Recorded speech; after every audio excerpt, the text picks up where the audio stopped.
रमेश एक छोटे से गांव का साधारण आदमी था। उसकी जिंदगी का एक ही सपना था, अपने परिवार को एक बेहतर भविष्य देना। गांव में खेती बाड़ी का काम करने के बावजूद उसकी कमाई इतनी नहीं थी कि वह अपने परिवार की सभी जरूरतें पूरी कर सके।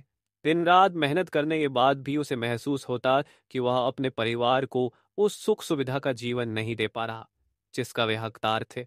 एक दिन रमेश के बचपन का दोस्त सुरेश गांव आया। वह शहर में रहकर बड़ा आदमी बन चुका था और उसने रमेश को सलाह दी कि अगर वह कुछ करना चाहता है तो उसे गांव छोड़कर शहर में अपनी किस्मत आजमानी चाहिए। सुरेश ने रमेश से कहा, शहर में मेहनत करने वालों के लिए बहुत मौके हैं, तुम भी वहां आओ और अपनी जिंदगी बदलो। रमेश ने बहुत सोच विचार किया। वह अपने परिवार से दूर जाने को तैयार नहीं था, पर यह सोचकर कि शायद शहर में कुछ नया कर सके, उसने आखिरकार शहर जाने का फैसला किया। अगले ही दिन वो अपने छोटे से बिस्तर और कुछ कपड़ों के साथ शहर के लिए रवाना हो गया।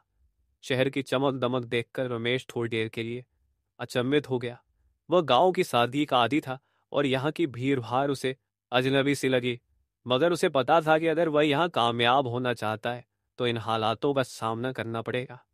कई दिनों तक वह नौकरी की तलाश में इधर उधर भटकता रहा, पर कोई काम नहीं मिला। उसकी जेब में पैसे भी खत्म हो रहे थे और चिंता उसके चेहरे पर साफ झलकने लगी थी। एक रात जब वह खाली हाथ लौट रहा था, उसे एक छोटी दुकान के बाहर एक नोटिस दिखा। दुकान में एक सहायक की जरूरत थी। रमेश ने बिना समय गंवाए दुकान के मालिक से बात की और वहां काम शुरू कर दिया।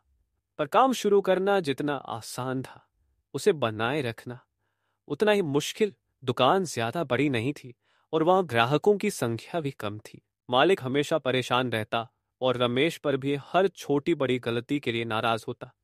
रमेश को धीरे धीरे यह एहसास हुआ कि सिर्फ नौकरी करना उसकी मंजिल नहीं थी, उसे कुछ बड़ा करना होगा। एक दिन एक बुजुर्ग व्यक्ति रमेश की दुकान पर आया। उसकी आंखों में अनुभव और समझदारी की चमक थी।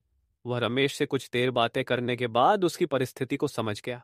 उसने रमेश को सलाह दी, अगर तुम सही लोगों से जुड़ सको और अपने काम के प्रति ईमानदार रहो तो यहाँ सफल होना असंभव नहीं है। उस बुजुर्ग की बातें रमेश के दिल को छू गई। वह अब पहले से ज्यादा मेहनत करने लगा और साथ ही शहर के व्यापारियों से मिलने जुलने की कोशिश भी की। धीरे धीरे उसने कुछ छोटे व्यापारियों का भरोसा जीता, जिन्होंने उसे नई दुकान खोलने का सुझाव दिया। रमेश ने अपनी सारी जमा पूंजी एकत्र की और अपने दम पर एक छोटी सी दुकान शुरू की। शुरुआत मुश्किल थी, पर रमेश के इरादे मजबूत। उसने ग्राहकों के साथ ईमानदारी से व्यवहार किया और धीरे धीरे उसकी दुकान में लोग आने लगे।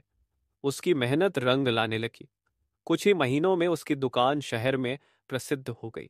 अब वह न केवल अपने परिवार का बेहतर जीवन बना सका, बल्कि उसने गांव के दूसरे लोगों के लिए भी रोजगार के अवसर पैदा किए। आज रमेश उस गांव और शहर दोनों के लिए प्रेरणा बन चुका है। उसकी कहानी बताती है कि चाहे रास्ते कितने भी कठिन क्यों ना हो, अगर इंसान के दिल में हौसला और इरादा हो तो वह अपनी मंजिल पा ही लेता है।